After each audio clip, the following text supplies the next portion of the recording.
سر جگر کی گرمی ایک عام سی بیماری ہے جو آج کل میرے خیال میں تقریباً کوئی 50-60% لوگوں کو ہوگی.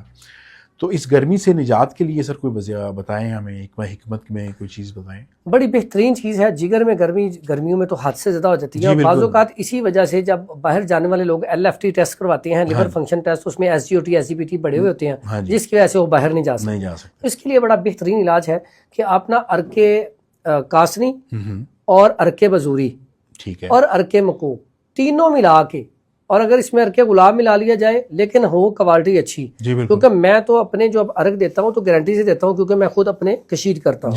تو اگر ارک اچھے ہیں تو اس سے بہترین علاج ہے. اس کے ساتھ ساتھ ایک نسخہ ہے بڑا کمال کا جس میں ہے ریوند خطائی 50 گرام، نوشادر 50 گرام اور کلمی شورا 50 گرام. ان کا فائن پاؤڈر کر کے چمچ کا چوتھائی حصہ صبح دوپہر شام اسی ارک کے ساتھ دے دیں تو الحمدللہ فوری رزلٹ ہے. لیکن بات یہ کہ ایسے افراد جن کے جگر کے اندر گرمی ہے، پیشاب جل کے آتا ہے، ایسے پیشنٹ کو چاہیے 1-2 ہفتے کے لیے کسی بھی قسم کا بیف، مٹن، چکن یہ بند کر دیں. کریلے، میتھی، پالک، ساگ، گرم چیزوں سے دور رہیں، صرف سبزیاں کھائیں، پھل کھلائیں اور سلاد کھائیں اور دلیا جو کا استعمال کریں. ٹھیک ہو گیا.